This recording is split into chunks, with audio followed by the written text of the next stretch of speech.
बिस्मिल्लाहिर्रहमानिर्रहीम। अस्सलाम वालेकुम नाज़रीन, आप देख रहे हैं प्राइम टाइम विद टीएम। मैं हूं तारिक महमूद। शहबाज शरीफ साहब को आज हाई कोर्ट ने 17 जून तक उनकी अबूरी ज़मानत मंजूर कर ली है। नैब ने उन्हें दोबारा तलब किया है कि 9 जून को वो आएँ।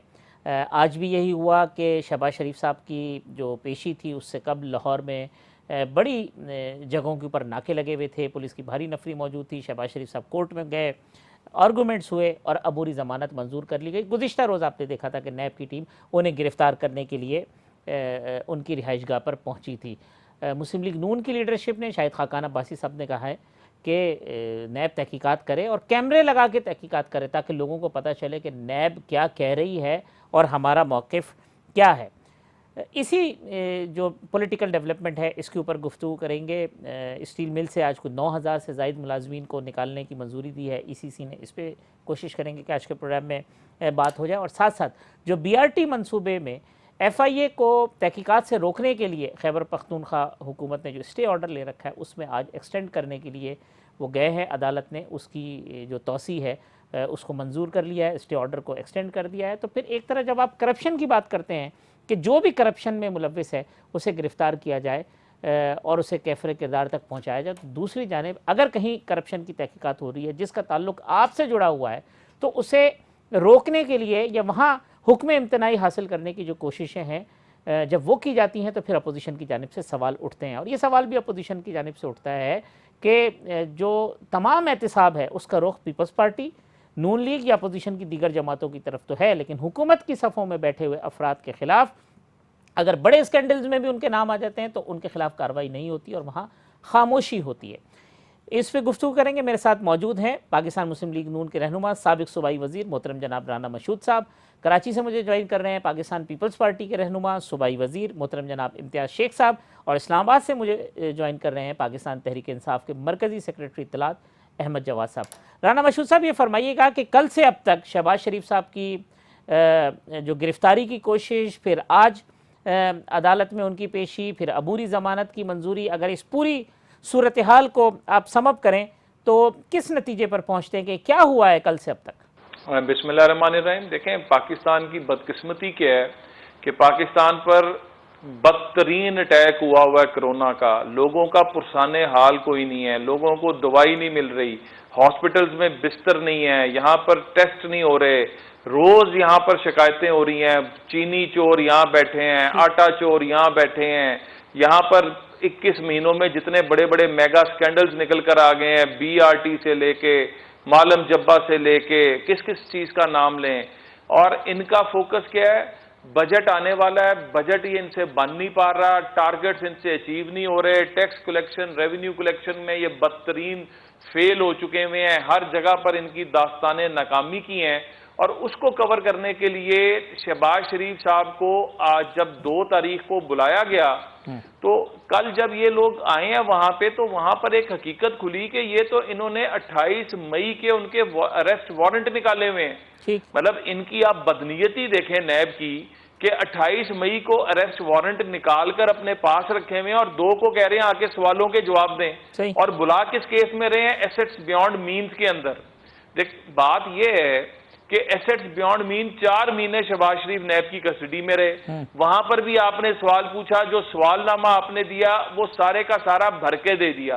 और कौम के लिए कि नैब में और जो नैब के नुमाइंदे हुकूमती तर्जुमान हैं वो ये कहते रहे कि जी 56 कंपनियों में खरबों रुपए का घपला हो गया, आशियाना में, साफ पानी में। और आज आकर बात आप एसेट्स बियॉन्ड मीन्स के ऊपर आ गए। और उसके अंदर भी जो जवाब दिया उसके अंदर सिर्फ एक उन्होंने कहा कि जी एक ट्रांजैक्शन है कोई 1 लाख पाउंड के करीब जिसका जो मैच नहीं कर रही, वो भी भेज दिया। अब अगर उसमें कोई कमी थी तो शहबाज साहब जो हैं उनको, और आज जब अदालत में गए आप ये देखें कि कल नैब पकड़ने के लिए आ गई और जब कोर्ट में उनको पता था कि कोर्ट में जो है पिटीशन फाइल हो चुकी हुई है। कुछ अदारों का एहतराम भी होता है। जब इनको पता लग गया था तो प्रायोरिटी डिमांड करती थी कि ये वेट कर लेते कि इसका फैसला क्या होना है। और इन्होंने तमाशा लगाया पूरी दुनिया में, अदारे का भी तमाशा, हुकूमत का भी तमाशा, और अदलिया को भी इन्होंने उसके अंदर इन्वॉल्व करने की कोशिश की। तो मैं समझता हूं ये एक इंतहाई मैं इसको कंडेम करता हूं। और शहबाज शरीफ साहब की आज जो हाई कोर्ट ने कहा कि ये किस तरह का आप लोग इंसाफ कर रहे हैं कि आप लोग 28 का वारंट निकाल कर और आप कह रहे हैं 2 को पेश होकर जवाब दें, तो क्या नैब भी बदनीयती की बुनियाद पर चलती है? सही। क्या नैब भी इस तरह का कोई अदारा इस तरह के हथकंडे इस्तेमाल कर सकता है? ठीक। इम्तियाज शेख साहब, कल शहबाज शरीफ साहब की पेशी थी, अब जो आने वाला कल है वो मुराद अली शाह साहब को तलब किया है नैब ने।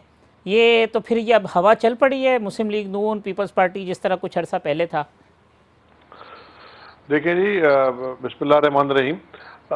ये तो सिलसिला 2 साल से चल रहा है। जब से इमरान खान की हुकूमत आई है ये सिलसिले चल पड़े हैं कभी, और टारगेट जो है वो मुस्लिम लीग नून और पीपल्स पार्टी ख़ास तौर पे, और हमारी लीडरशिप्स पे क्या नहीं ज्यादतियाँ की गई, किस तरह के केसेस नहीं बनाए गए, और एक भरपूर मुहिम मीडिया ट्रायल की चलती रही।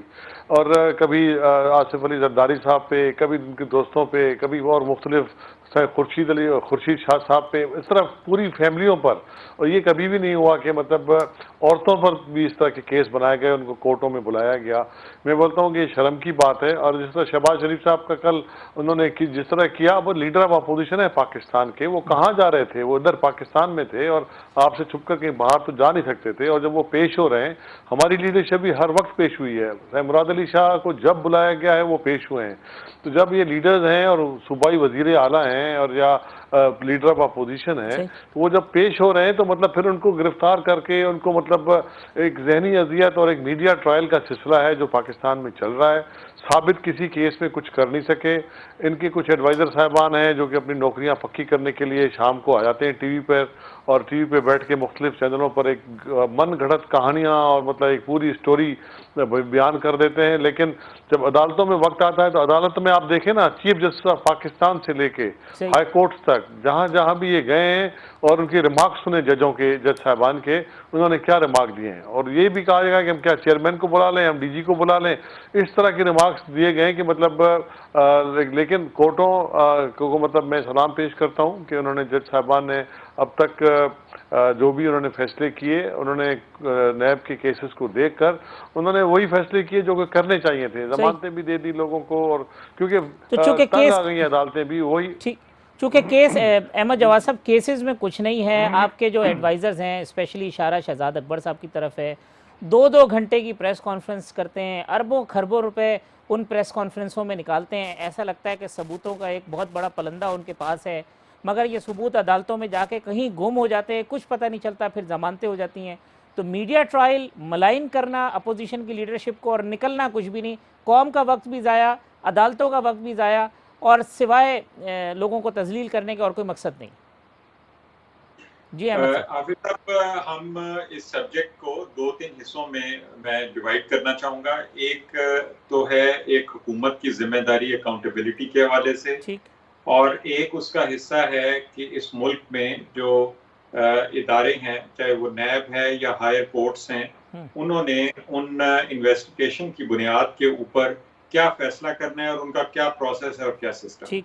इसलिए मैं नैब के कल के कदम को, उसके एक्शन को, जो कि शहबाज शरीफ को गिरफ्तार करने के लिए वो गए और कर नहीं सके, ना मैं इसको ना तो कमेंट करूंगा और ना मैं कंडेम करूंगा। ये तो नैब को पता होना चाहिए कि उसने कौन सा एक्शन कब लेना है, और वो मेरिट पे है, क्या वो जस्टिस के ऊपर है, और क्या वो कानून के दायरे में। और मेरा ख्याल है उन्होंने अपने कानून, अपने रूल्स के मुताबिक उस एक्शन को लिया। आज जो उससे अगला दिन जो है, आज का दिन, उसमें लाहौर हाई कोर्ट ने उनको जमानत दे दी, और ये लाहौर हाई कोर्ट इसको बेहतर जानती है कि ये जमानत उन्होंने देनी थी उनको या नहीं देनी थी। हम उनके फैसले पे कोई जज नहीं उसको करना चाहते। ठीक। अब जहां तक हुकूमत की जिम्मेदारी है, कि जिसमें आपने भी मेंशन किया और मीडिया पे भी ये बात होती है कि बेसिकली बुनियादी तौर पे अपोजिशन के लोग जो कि जिनके खिलाफ इन्वेस्टिगेशंस हो रही हैं, उनका मीडिया ट्रायल हो रहा है, लेकिन एक्चुअली उनको ना तो कोई सजा होती है, ना उनके ऊपर कोई केस में कोई प्रोग्रेस आती है। ये एक बुनियादी सवाल किया जाता है। सही।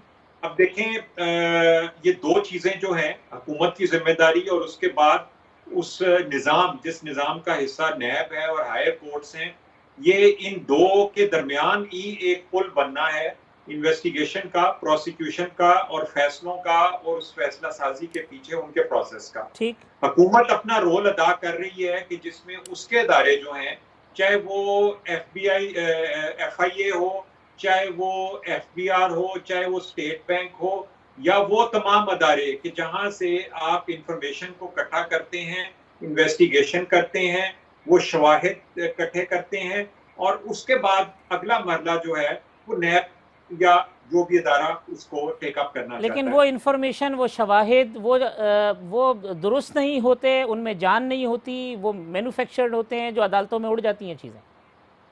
देखें, अब अगर हुकूमत अपने इन्वेस्टिगेशंस को, अपने शवाहिद को अदालतों में साबित नहीं कर सकेगी तो यकीनन इसका जो वेट है वो हुकूमत के ऊपर आएगा। लेकिन अभी हमें किसी कंक्लूजन पे इसलिए नहीं पहुंचना चाहिए। तो अब तक तो आप नाकाम रहे पाकिस्तान ना, अब तो 2 साल हो गए, 2 साल में तो आप नाकाम रहे हैं फिर ज़ाहिरी तौर पे तो।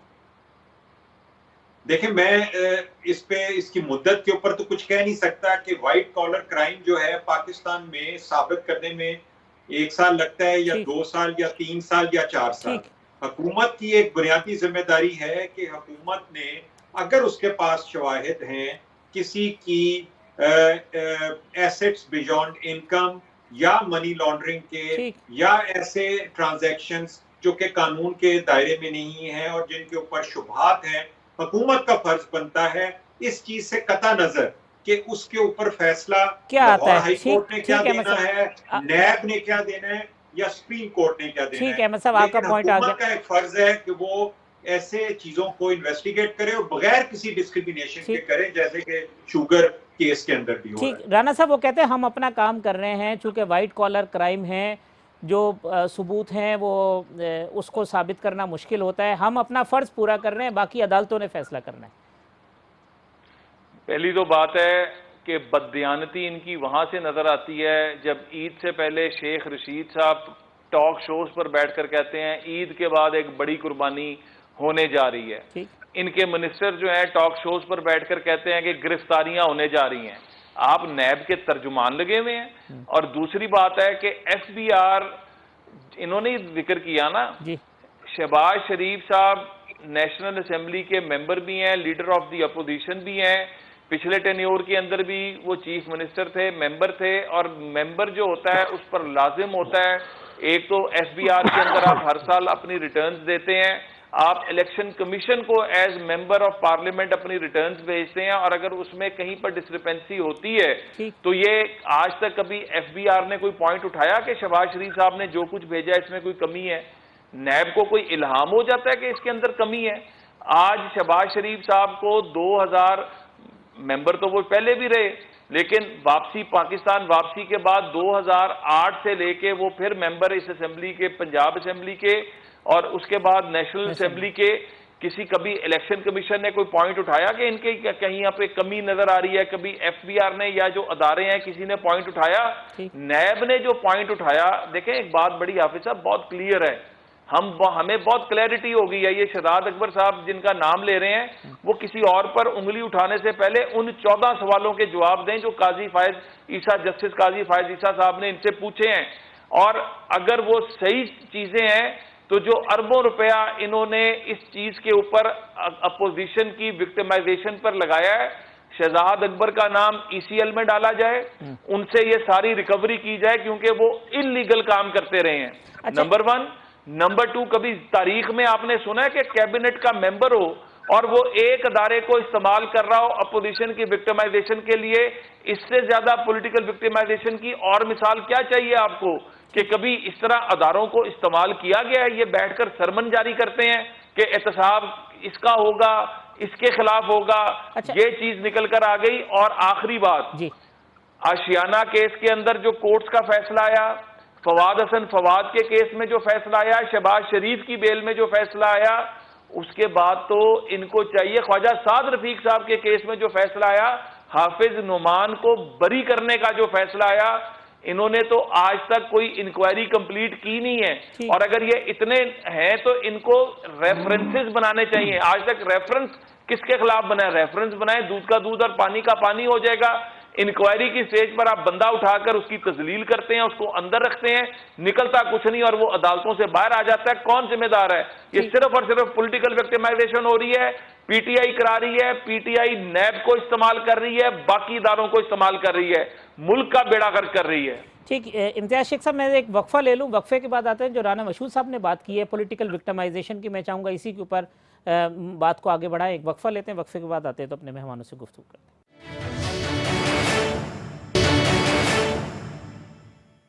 वेलकम बैक नाज़रीन। अहमद जवाद साहब, राना मशहूद साहब, इम्तियाज शेख साहब हमारे साथ मौजूद हैं। इम्तियाज शेख साहब, ब्रेक पे जाने से कबल राना मशहूद साहब मीडिया ट्रायल और पॉलिटिकल विक्टिमाइजेशन की बात कर रहे थे, तो यहाँ ये सवाल पैदा होता है जो हमेशा हुकूमतें कहती है कि जी जब आप चोरों को पकड़ते हैं, जब करप्शन पे हाथ डालते हैं तो उसे पॉलिटिकल विक्टिमाइजेशन का नाम दे दिया जाता है और उस पॉलिटिकल शेल्टर के अंदर पॉलिटिकल जो लीडरशिप है वो छुपने की या पनाह लेने की कोशिश करती है।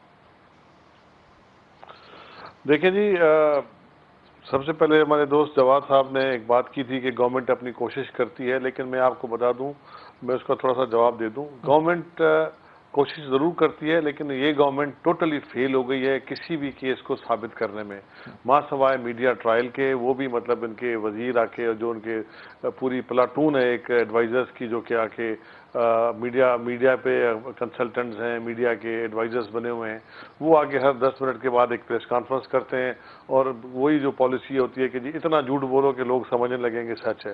तो गवर्नमेंट ने कोई चीज़ साबित नहीं कर पाई अभी तक, 2 साल हो गए हैं, कोई तो केस साबित करते। अगर आप दूसरी बात आपने की, राणा साहब ने जो बात की बिल्कुल सही की, इसमें तो कोई शक शुबा नहीं। हमारी पाकिस्तान पीपल्स पार्टी खुद इस जो ये अताब है, जो मतलब एक पॉलिटिकल विक्टिमाइजेशन है, जिस तरह मैंने पहले भी जिक्र किया था, उसका मतलब सबसे बदतरीन निशाना पाकिस्तान पीपल्स पार्टी है और PMLN है। इस वक्त ये दोनों पार्टियां पूरी अपने जो PTI की गवर्नमेंट है, अपने पूरे जाहो जलाल के साथ इन दोनों को विक्टिमाइज करने पे तुली हुई है। वो चाहे मीडिया ट्रायल हो, झूठे केसेस हों, FIRs हों, और मतलब हर तरीके से कोशिश की गई है। हमारे चेयरमैन अपना बिलावल भुट्टो जरदारी साहब को, जिस वक्त वो उनकी उम्र भी नहीं थी उस ज़माने में, उस ज़माने के केस का उनसे पूछा जा रहा है कि इस ज़माने में आप बताएं कि इस कंपनी में क्या था, तो उसकी उम्र देखें उस वक्त और अब इनके सवालात देखें, और वो केसों का क्या हशर होगा कोर्टों में वो भी आप देख लीजिएगा, थोड़े दिनों में नजर आ जाएगा। आसिफ अली जरदारी साहब जिस बहादुरी के साथ उन्होंने मतलब फेस किया है इनको, वो भी आपके सामने है, लेकिन जिस तरीके से उनको तंग किया गया, जिस तरीके से उनको विक्टिमाइज किया गया अस्पतालों में, आखिर कोर्टों ने जब उनकी सेहत देखी तो उनको मजबूरी में उनको देना पड़ गया बेल, क्योंकि उनको पता था कि उनकी सेहत ठीक नहीं, और मतलब वो, लेकिन वो बहादुरी के साथ उन चीज़ों को फेस करते रहे। बल्कि जो हमारी ख़वातीन हैं, जो पाकिस्तानी सोसाइटी में जिसको मतलब बड़ा मयूब समझा जाता है, उनके खिलाफ भी केस कर दिए गए। बीबी फरियाल के खिलाफ, खुर्शीद अली शाह, मुराद अली शाह साहब और खुर्शीद अली शाह की फैमिली, मेरा मतलब है कि आप उधर देखें, उधर मरियम बीबी के खिलाफ जिस तरह उन्होंने किया, ये कभी पाकिस्तान की हिस्ट्री में, पाकिस्तान के रस्म व रिवाज में कभी हुआ नहीं कि मतलब ख़वातीन को इस तरह मतलब ला के कोर्टों में घसीटा जाए और साबित भी कुछ ना कर सके। तो ये मतलब बड़ी ज्यादती की बात है, क्योंकि और कोई काम इनसे हो नहीं रहा। तमाम इनकी पॉलिसीज फेल हो गई हैं, इनसे मतलब टैक्स कलेक्शन भी नहीं है, इनके हदफ भी पूरे नहीं हो रहे, उधर से IMF इनको डांट रही है सुबह शाम, और ये मिन्नतें करने में लगे हुए हैं। और बजाय ये कि जो कोरोना जो इस वक्त मुल्क में मतलब आप समझें कि एक पूरी दुनिया में एक वबा की जो सूरत फैली हुई है और जिस तरीके से लोग कर रहे हैं, उसमें भी फेल हो गए हैं, उसके भी कोई पॉलिसी नहीं, कोई मतलब उनका सोच उनकी वही है, ये हर्ड इम्यूनिटी की तरफ ले जा रहे हैं लोगों को कि जो मरता है मरे, जो बचता है बचे।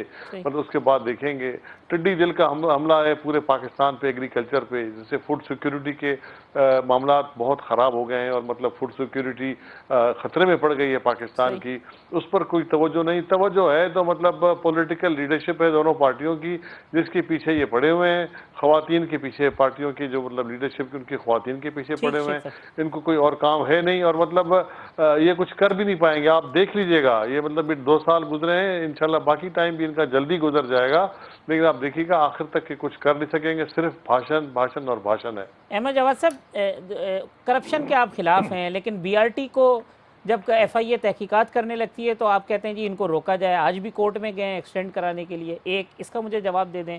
और दूसरा ये कि जब आपने कहा जी चीनी चोरों के नाम आए या हुए हैं, तो जब ये अपोजिशन ये सवाल उठाती है कि हमारा तो अभी कोई चीज़ स्टार्ट नहीं होती, गिरफ्तारियां शुरू हो जाती हैं, यहाँ तो फिर रिपोर्टें बन गई हैं, कुछ लोगों के नाम आ गए हैं, अब तक फिर इदारे क्यों हरकत में नहीं आते, क्यों गिरफ्तारी नहीं की नैब ने, या नैब तो चलें आप कहते हैं आपके अंडर में नहीं है, FIA या दूसरे जो इदारे हैं वो क्यों नहीं हरकत में आए और क्यों नहीं पकड़ा उन्होंने जिन जिम्मेदारों की आप बात कर रहे हैं?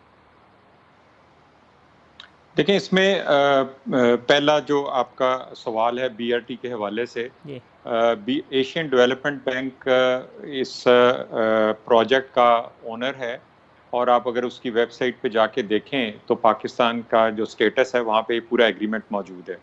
उस एग्रीमेंट की रूह से BRT के मुकम्मल होने की तारीख दिसंबर 2021 है, और PTI की KP में गवर्नमेंट परवेज खटक साहब के ज़माने में उन्होंने एक पॉलिटिकल एम्बिशियसनेस में उसकी अर्ली कंप्लीशन की डेट्स दी, जिसकी वजह से BRT के मंसूबे के हवाले से सवालात उठे। तो अगर आप उस एग्रीमेंट के मुताबिक जाएं जो कि पहले दिन साइन हुआ था, तो उसमें अभी तक किसी किस्म की कोई डिले नहीं है। और ये मैं कोई स्टेटमेंट नहीं दे रहा, कोई भी एशियन डेवलपमेंट बैंक की जी। अब दूसरी चीज ये है कि एक प्रोजेक्ट जो है वो अभी मुकम्मल ही नहीं हुआ, तो उसमें करप्शन का जो है वो कहाँ से उसमें जो है सवाल पैदा हो गया। तो अगर आप एक प्रोजेक्ट को दरमियान में आप इन्वेस्टिगेट करना शुरू हो जाएंगे तो वो प्रोजेक्ट तो फिर डिले हो जाएगा। और इस प्रोजेक्ट की फिजिबिलिटी, इसमें जो इम्पोर्टेंट चीज़ें मैं आपको बता देता हूँ, इसकी फिजिबिलिटी, इसकी कॉस्ट एस्टिमेशन और अवार्ड ऑफ कॉन्ट्रैक्ट, ये तीनों चीज़ें जो हैं ये एशियन डेवलपमेंट बैंक, क्योंकि ये उन्हीं का प्रोजेक्ट है, ये उनकी वेबसाइट पे मौजूद है, इसकी ओनरशिप उनके पास है, ये कॉन्ट्रैक्ट भी उन्होंने अवार्ड किया है। तो इसमें करप्शन वाली बात तो कुछ आती ही नहीं है इसमें। और इस स्टेज के ऊपर कि जबकि प्रोजेक्ट अभी कंप्लीट नहीं हुआ, तो इसके ऊपर करप्शन जो है वो इस प्रोजेक्ट को डिले करने के होगा।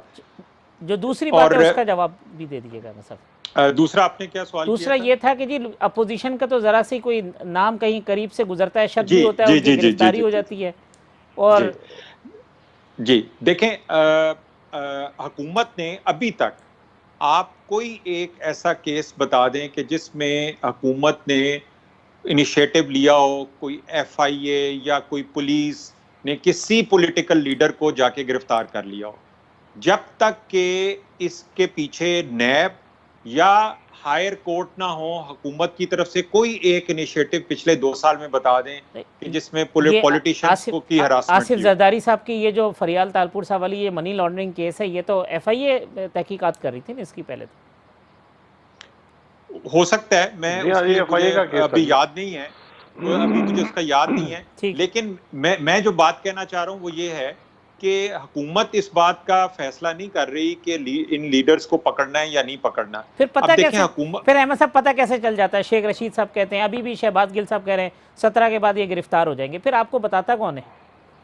देखें, ये अब शहबाज गिल साहब या शेख रशीद साहब अगर किसी किस्म की प्रेडिक्शंस दे रहे हैं या पेशीन गोइयां कर रहे हैं, तो इसका सवाल का जवाब वही देंगे। मैं तो इसको कभी ये ऑन नहीं करूंगा कि इसमें हुकूमत का किसी किस्म की कोई से या इसमें उसकी कोई इन्वॉल्वमेंट है, इसलिए हमारी पेशीन गोई करना जो है वो मुनासिब नहीं है। मैं तो ये कहूंगा। ठीक है, राना मशहूद साहब कह रहे हैं कि नैब कर रहा है, तो ये नैब को करने दें और इसको हायर कोर्ट्स को डिसाइड। हाफिज साहब, मैं एक रिस्पॉन्ड कर दूं, एक चीज थोड़ी सी। देखिए जी, जिस तरह जवाद साहब ने कहा, बात की, तो लेकिन ये जो केस है वो FIA का केस था शुरुआत से लेके, और जो मतलब शुरू में जब उन्होंने तफ्तीश भी की और जो गिरफ्तारियां भी की FIA ने की थी, और FIA के बाद फिर मतलब ये चीज़ आगे चली गई, जो भी सिलसिला हुआ कोर्टों में पहुंच गया, तो ये FIA को इस्तेमाल किया गया और मतलब पूरे का पूरा पाकिस्तान पीपल्स पार्टी की लीडरशिप और उनके जितने भी करीबी लोग थे, सबको उसमें किसी न किसी तरीके से इन्वॉल्व किया गया, जिनसे भी पाकिस्तान पीपल्स पार्टी। बल्कि वो बशीर मेमन साहब जब गए हैं तो वो एक और केस के हवाले से भी वो कुछ बातें करके गए। राना मशहूद साहब, ये जो मासूमाना बातें अहमद जवाद साहब ने की हैं, ये आपके दिल को लगी? देखें, पहली बात है, आपने बहुत खूबसूरत मासूमाना बातें। अब जो बात ये है कि ये हम तो नहीं कहते रहे, असद उमर साहब टीवी पर आकर कहते रहे कि जी इन्होंने 8 माह में अगर बना दिया बी अपना मेट्रो, तो हम जो है इसको 6 माह में बना के दिखाएंगे, हम 10 माह में बना के दिखाएंगे। ये 30 अरब में बना रहे हैं, हम 8 अरब में मेट्रो बना के दिखाएंगे। ये अल्फाज ऑन रिकॉर्ड इनके लीडर्स ही कहते रहे ना। और जब ये बनी थी, अब मुझे तो समझ नहीं आ रही 2021 ये कहां से लेकर आ गए। आप जब एक प्रोजेक्ट शुरू करते हैं, ये क्या वजह है कि एक पंजाब में हम 3 बनाते हैं metros, Lahore metro, Multan metro, Islamabad Pindi metro, वो तीनों की तीनों मेट्रोज जो हैं वो 100 बिलियन के अंदर बनती भी हैं, कंप्लीट भी होती हैं रिकॉर्ड टाइम के अंदर और चल भी पड़ती हैं। और ये एक ऐसी चीज है बीआरटी जिसका इनिशियल बजट ये खुद कहते रहे 8 अरब, फिर चले इन्होंने जो इनिशियल फिगर दी वो 32 अरब की दी, 32 अरब से फिर ये 48 अरब हुआ, 48 अरब से ये 64 अरब हुआ, 64 से 78 हुआ, अब ये कोई 130 अरब के ऊपर चला गया है।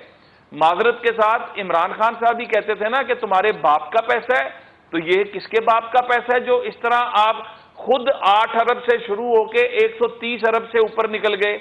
और आज आप कहते हैं कि ये अभी कंप्लीट नहीं हुआ, तो कंप्लीशन से पहले ही कभी ट्रैक को तोड़ा जा रहा है, कभी कहा जाता है कि बसें नहीं गुजर सकती, वो ट्रैक तोड़ा जा रहा है, कभी जी नीचे पानी का सीवरेज नहीं डाला, वो नया डाला जा रहा है, कभी जो इनके उसके अंडर पासेस बने हैं उसके अंदर पाइप्स निकल कर आ गए, उन पाइप्स को किया जा रहा है। इतनी फॉल्टी प्लानिंग, इतना फॉल्टी वो पूरा इसके अंदर फिट केस फॉर नैब, फौरी तौर पर गिरफ्तारियां। ये पंजाब में मुल्तान के अंदर बनी मेट्रो की नैब ने इंक्वायरी की। ये इमरान खान साहब आकर टीवी पे इल्जाम लगाते रहे कि इसके अंदर शहबाज शरीफ ने किकबैक्स लिए हैं चाइनीज के साथ मिलके। मैं कहता हूं कि थोड़ा आप खुद सोचें कि आप आके टीवी पे जो बातें करते हैं, आज हम कुछ नहीं कहते, जो कुछ आप कहते रहे उन्हीं का जवाब आकर दे दें। और दूसरी बात आप करते हैं कि आप नैब को इस्तेमाल नहीं करते। भाई नैब को फैसल वाडा की प्रॉपर्टीज पूरी दुनिया को निकलकर सामने आ गई, आप नैब ने तो आज तक नहीं हाथ डाला। अलीमा खान के सुप्रीम कोर्ट कह रहा है कि ये पैसे दे दो और अपना लीगलाइज करा दो, आज तक अलीमा खान ने पैसे नहीं दिए, नैब ने तो कोई हाथ नहीं डाला कि वो कैसी वो जादू की सिलाई मशीनें जो अरबों निकालती हैं। यहां पर परवेज खटक साहब मालम जब्बा केस, मतलब आप किस किस चीज का नाम लेंगे। फिर सबसे बड़ी बात, ये जो कमीशन बना था चीनी के ऊपर, क्यों बना था? 55 रुपए से 95 रुपए पे चीनी चली गई। कमीशन इसलिए बना था कि इतनी महंगाई क्यों हो गई, सब्सिडी क्यों दी गई। इन्होंने पिछली हुकूमतों को भी, आखिरी बात सिर्फ कहूंगा, चले सबका एहतसाब करें, लेकिन कमीशन की रिपोर्ट आने के बाद क्या चीनी 95 से 55 पे हो गई? अवाम को बेवकूफ बनाते हैं। कमीशन कमीशन कमीशन रिपोर्ट कर दी पब्लिक, वो तो जो हम अमेंडमेंट कर गए थे 2017 में, उस पर यानी राणा साहब वो जो आप नून लीग कह रही थी कि आवाम के जेबों पे डाका डाला गया, वो डाका अभी भी डल रहा है। कमीशन की रिपोर्टें एक खाली ऊपर से चीजें हो गई हैं कि बस हमने दिखा दिया कि देखिए कैबिनेट में हाफिज साहब कैबिनेट में कह दिया कि 85 से शुरू करेंगे। ठीक, जो आज 87 रुपए 55 रुपए से 87 रुपए करके जो कमाई कर रहे हैं, वो कमाइयां उसी तरह जारी हैं। होना तो ये चाहिए था, कमीशन की रिपोर्ट आती तो होता कि जी 55 रुपए पर वापस चली गई है। ठीक, कोई मतलब तो हमको बेवकूफ बनाना छोड़ दें। इम्तियाज शेख साहब एक वक्फा ले लो, वक्फे के बाद आते हैं। तो ये आज स्टील मिल के हवाले से भी एक ईसीसी ने फैसला किया, 9000 से ज्यादा मुलाजमीन को वहां से निकाला जा रहा है। इसके ऊपर भी गुफ्तगू करते हैं प्रोग्राम के आखिरी से।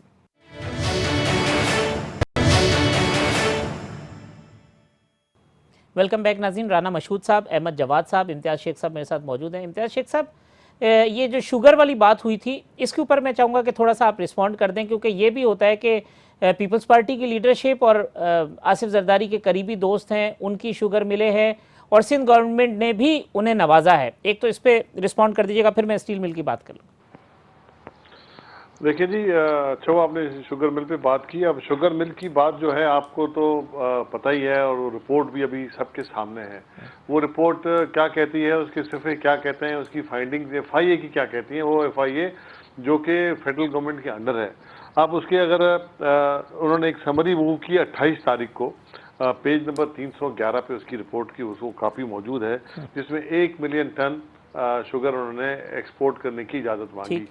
वज़ीर आज़म साहब जो कि मिनिस्टर भी हैं उस डिपार्टमेंट के, कॉमर्स मिनिस्ट्री के, क्योंकि एडवाइज़र हैं दाऊद साहब, मिनिस्टर उसके इंचार्ज वही अपना प्राइम मिनिस्टर हैं इमरान खान साहब। उन्होंने परमिशन दे दी जिसमें कोई भी सख्त शराइत थी कुछ, उस पर मंजूरी हुई। लेकिन हैरान कुन बात यह है कि वो उस पर अमल अभी होना ही था कि एक और समरी मूव हो गई अपना अक्टूबर के महीने में, और जाके उस पर मतलब फिर उन्होंने दूसरी समरी हुई, इसमें पेज नंबर 322 पे उसकी कहानी मौजूद है, जिसमें फिर उन्होंने इसकी तादाद भी बढ़ा दी, क्वांटिटी जो उन्होंने एक्सपोर्ट करनी थी वो 1.11 मिलियन कर दी, और उसके साथ फिर सब्सिडीज़ की बात भी कर दी गई। फ्रेट उस पर जो उनका 2 बिलियन का फ्रेट सपोर्ट का था वो भी उन्होंने कर दिया, और मतलब उस पर बाकी चीज़ें भी वो कर दी गई। और उसके बाद फिर वो कहा गया कि सूबों को कि आप जाके ये दे दें, और फिर सूबों में उसका क्या हुआ, फिर वो सूबों में आके उन्होंने अपना उस दिन उन्होंने बावलपुर में शायद उनका इजलास था, जहाँ तक मेरी इतला है, उसका कैबिनेट के इजलास में वो अचानक ही समरी पेश हुई रूल्स ऑफ बिजनेस के बिल्कुल खिलाफ, और फिर उसको मंजूर कर लिया गया। हालांकि जो उनके फाइनेंस मिनिस्टर थे उन्होंने इसकी मुखालफत की, वो भी ऑन रिकॉर्ड मौजूद है, वो भी इस समरी में जिसका जिक्र है। तो मतलब वो फैसले भी तमाम प्राइम मिनिस्टर ने खुद किए एज ए मिनिस्टर, और फिर चीफ मिनिस्टर ने किए। ये सब चीज़ें हुई, और फिर उसके बाद सब्सिडीज भी दी गई, और उसके बाद एक शुगर एडवाइजरी बोर्ड है जो कि मतलब कीमतों में इजाफे और बाकी शुगर के मामला देखता है। उसकी मीटिंग हुई, उसमें प्रोविंशियल गवर्नमेंट्स ने 12 कहा कि जी शुगर की प्राइस बहुत बढ़ गई है, एक्सपोर्ट को बंद कर दिया जाए, लेकिन उस पर कोई फैसला नहीं हुआ। और कोई फैसला मतलब उसके मिनिस्टर इंचार्ज थे दाऊद साहब, और फिर आपने देखा कि वो जो शुगर थी 50 से और 80 और 50 तक जाके पहुंची, जो कि जी हाँ, जो कि आज तक भी जारी है। अगर ये सब्सिडियां और ये सब चीजें हैं तो अभी तक ये 90 रुपए क्यों है? तो इसका मतलब है कि और फैसले करने वाले कौन है? फिर इल्जाम लगाया गया कि सिंध पे दिया गया, सिंध ने भी वो दी है। भाई TORs के तहत सिंध ने इन सालों में जिनकी ये हो रही थी इंक्वायरी, सिंध ने कोई सब्सिडी नहीं दी थी। और सिंध, और फिर कहा गया किसी वफाकी वजीरों की जो मिले थी, कहा कि जी उनके नाम पे तो नहीं है। तो ये फिर सिंध में भी जो शुगर मिले हैं जरदारी साहब के नाम पे नहीं है, जो इल्जाम जरदारी साहब पे लगता है। उनके तो मतलब दोस्तों का नाम आ जाता है ना, अनवर मजीद साहब का नाम आ जाता है, फिर उनके जी दोस्तें तो दोस्त देखें जी, दोस्तें जरदारी साहब के दोस्त तो हजारों दोस्त हैं ना जी, वो सियासी आदमी हैं और सिंध में अंदर पड़े बड़े हैं और इसी शहर में बड़े हैं, तो उनके क्या दोस्त नहीं हो सकते? तो मतलब ये वफाकी वजीर तो काबीना में बैठे हैं ना, जिनकी मिले हैं, जिनके भाइयों के नाम पे मिले हैं, ठीक है जी। तो मतलब उनको कहा जा रहा है कि जी उनका कोई वास्ता नहीं है इधर, जबकि कहा जाता है कि जी जरदारी साहब के दोस्तों की मिले हैं। अब दोस्त तो कोई भी हो सकता है, लेकिन जी मैं स्टील मिल वाला मैं चाहता हूं अहमद जवाद साहब से ले लूं पॉइंट, ताकि फिर आप उस पर रिस्पॉन्ड कर दीजिएगा। अहमद जवाद साहब, लेकिन मैं ये कह रहा हूं कि इल्जामात फिर भी अपोजिशन के लोगों पे ही लगाने हैं, और अपनी इस रिपोर्ट जो कि उन्होंने खुद बनवाई है उस पर कार्रवाई किसी ने नहीं की। कार्रवाई तो उनके खिलाफ होनी चाहिए जिन्होंने ये फैसला किया था, और फिर वो कार्रवाई हो रही है उनमें मिल मालकान के खिलाफ, जो कि इस पॉलिसी के तहत इनको ये मिलना था। तो वो अगर आप पॉलिसी नहीं बनाते तो वो कहां से अहमद साहब, ये जब आपकी गवर्नमेंट से पहले असद उमर साहब सारी लीडरशिप कहती थी कि ये इदारे हम आके चलाएंगे, चला के दिखाएंगे, स्टील मिल के बारे में खुद असद उमर साहब बड़ी लंबी लंबी तकरीरें करते थे। आज 9000 से ज़ायद अफराद को निकालने का फैसला कर लिया गया स्टील मिल से। आप ये तस्लीम कर लें कि ये जो गवर्नमेंट इंटरप्राइजेस थे इसकी लीकेजेस बढ़ गई, इसके जो जिसको कहे कि जी जो खर्चा हो रहा था वो बढ़ गया, आप नाकाम हो गए, जो पहले बातें आपने की थी वो सब गलत थी। हाफिज साहब, आपकी इजाजत से कुछ मासूमाना क्लैरिफिकेशन करना चाहूँगा क्योंकि मेरे जो लास्ट मासूमाना बातें थी उसमें कुछ ऐड करना चाहूँगा, फिर मैं स्टील मिल की भी बात कर लेता हूँ। लेकिन BRT की मैंने जो बात की है उसमें एक चीज़ और मैं ऐड कर दूं कि इसी एशियन डेवलपमेंट बैंक की वेबसाइट के ऊपर, जो कि वो खुद मेंटेन करते हैं जी, उसके ऊपर आप जाके देख लें कि इसकी पहले दिन क्या प्राइस थी और उसके बाद क्या एक दफा भी इस प्राइस को रिवाइज किया गया, इसको बढ़ाया गया। ये मैं आपको प्रोग्राम के तवज्जुह से ये बात में चैलेंज BRT के ऊपर कोई पैसे नहीं बढ़े राना साहब, वो अहमद जवाद साहब कहते हैं $1 भी नहीं बढ़ा उसके ऊपर। $1। और मैं नहीं कहता, आप मेरी बात नहीं, आप जाके एशियन डेवलपमेंट, और मैं आपको एक बड़ा आसान तरीका बताता हूँ।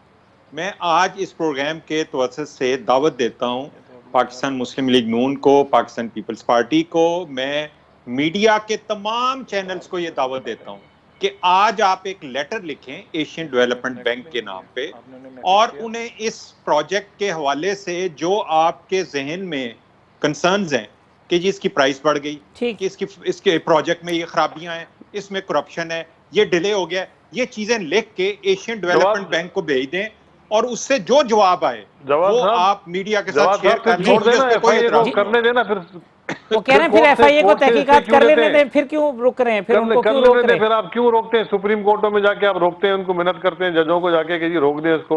वो तो मतलब अगर ये खौफ नहीं होता तो फिर क्यों इस तरह की बात करते हैं? छोड़ दें, इंक्वायरी होने दें। एफआईए तो फिर आपकी अपनी है, बड़ा पर्टिनेंट बात की है इम्तियाज शेख साहब ने। और ये बात मैं कहूंगा कि ये शहबाज शरीफ साहब को भी लाहौर हाई कोर्ट से जमानत नहीं लेनी चाहिए थी।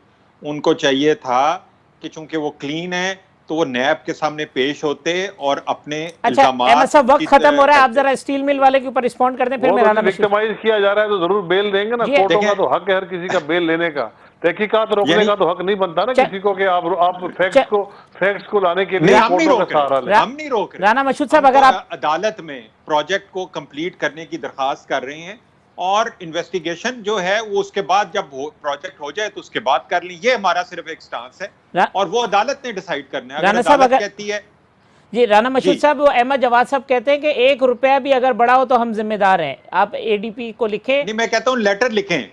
जी राना साहब, राना साहब को आवाज नहीं जा रही जरा। लेकिन जी मैं ये कहूंगा बिल्कुल कीमत बढ़ी है इसकी और उसकी ये मीडिया पे भी आता रहा है और ये खुद भी मानते रहे हैं, इनकी लीडरशिप जो है मानती रही है। और अगर क्योंकि इस पे ये आज नहीं था, लेकिन हम आपको इस पे बिल्कुल बता सकते हैं, इस पे अलग प्रोग्राम रखें, हम आपसे बात करेंगे और बताएंगे कि इसमें क्या क्या घपले हुए हैं, क्या क्या करप्शन हुई है और कितने पैसे। राना साहब आप सुन सकते हैं तो अहमद साहब को रिस्पॉन्ड करते हैं क्योंकि वक्त खत्म हो रहा है। वो अहमद जवाद साहब कहते हैं कि जी 1 रुपए भी बढ़े तो हम जिम्मेदार हैं, बीआरटी के ऊपर अगर बढ़ी है उसकी एक्चुअल कॉस्ट $1 में इसकी कीमत हुई। जी राना साहब। अच्छा सॉरी, मेरी लाइन ड्रॉप हो गई थी, मैं आपकी बात गुफ्तगू दरमियान में जो हुई है वो सुन नहीं सका। अहमद जवाद साहब कहते हैं कि बीआरटी के ऊपर अगर $1 भी बढ़ा है तो हम जिम्मेदार हैं, जो उसकी एक्चुअल कॉस्ट थी वही है आज तक। डॉलर की जो कीमत बढ़ गई है इनके आने से, जो डॉलर 102 से 160 पे चला गया है, उसका जिम्मेदार कौन है? कमाल करते हैं, कॉस्ट तो उसी से बढ़ गई। मतलब मुझे तो समझ नहीं आती है किस किस्म की लॉजिक, किस किस्म की लॉजिक की बात करते हैं। तो डॉलर आपने करना है, हमने ये लॉजिक तो ये है कि डॉलर बिल्कुल कॉस्ट बढ़ी है। जवाद साहब को पता नहीं है, कॉस्ट बिल्कुल बढ़ी है इसकी। ये हो नहीं सकता कि कॉस्ट न बढ़े, इतना डिले हो प्रोजेक्ट और एशियन डेवलपमेंट बैंक से पूछ लें आप। अच्छा, मैं कह रहा हूं उसकी वेबसाइट पे चले जाएं, उनको लेटर लिख दें। अभी देखिए इस वक्त तो नहीं पूछ सकते ना, मैं देता हूं कि एक लेटर लिख दें। जी राना साहब।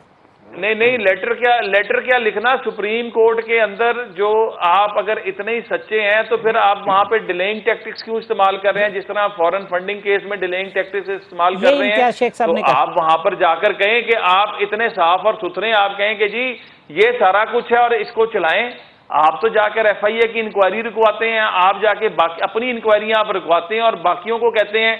और अगर वही कुलिया इस्तेमाल करना है तो बीआरटी को पे काम करने वाले सब पकड़कर पहले अंदर करें, फिर उनकी इंक्वायरियां करें। जो कुलिया आप दूसरी जमातों पे लगाते हैं, अगर उसी कुलिये पे चलना है तो ये सारे लोग पहले अंदर होने चाहिए। अच्छा राना मसूद साहब, एक मुख्तसर कमेंट कर देंगे। शिबली फराज साहब ने कहा कि शहबाज शरीफ साहब का नाम हम ईसीएल पे डालने पे गौर कर रहे हैं और वो मुल्क से बाहर नहीं जा सकेंगे। ये वक्त आ गया है, अब इन्होंने किसी का नाम नहीं डालना, इन सब के नाम ईसीएल पे जाने। और ये जितने बाहर से फॉरेन एडवाइजर्स लेकर आए हुए हैं ना, अगर वो पाकिस्तान के साथ मुखलिस हैं तो वो बॉन्ड लिख के दें कि वो 10 साल मिनिमम पाकिस्तान से बाहर नहीं जाएंगे। वरना होता क्या है, ये ब्रीफ केस उठाकर आते हैं, यहाँ से ब्रीफ केस भरते हैं और बाहर निकल जाते हैं। मतलब इनको कौन रोकेगा कि ये चले जाएं? इनको ईसीएल पे अब पीएमएलएन को ना परवाह है, ना पहले थी ना आइंदा है। ईसीएल पर डालें उन लोगों के नाम जो बाहर से जिनको लेकर आए हैं और जो यहां पर दिहाड़ियां लगा रहे हैं, और उनसे कम से कम बॉन्ड लिखवाएं 10-10 साल का। इम्तियाज शेख साहब, last sentence sir, program conclude करूंगा। देखिए जी, अगर किसी ने जाना होता ना तो मियाँ साहब अपनी बेटी को लेकर वापस नहीं आते, शहबाज साहब वापस नहीं आते, कोई नहीं भाग रहा। जरदारी साहब भी इधर ही बैठे हुए हैं, बिलावल साहब भी इधर ही बैठे हुए हैं और गए भी वापस आए हैं, कोई बाहर नहीं जा रहा। सब लोगों ने फेस करना है। और लेकिन ये पॉलिटिकल विक्टिमाइजेशन इस मुल्क के लिए अच्छी नहीं है, इसलिए हम कह रहे हैं। लेकिन कोई भी नहीं जा रहा, सब इधर ही हैं, इसको फेस करेंगे।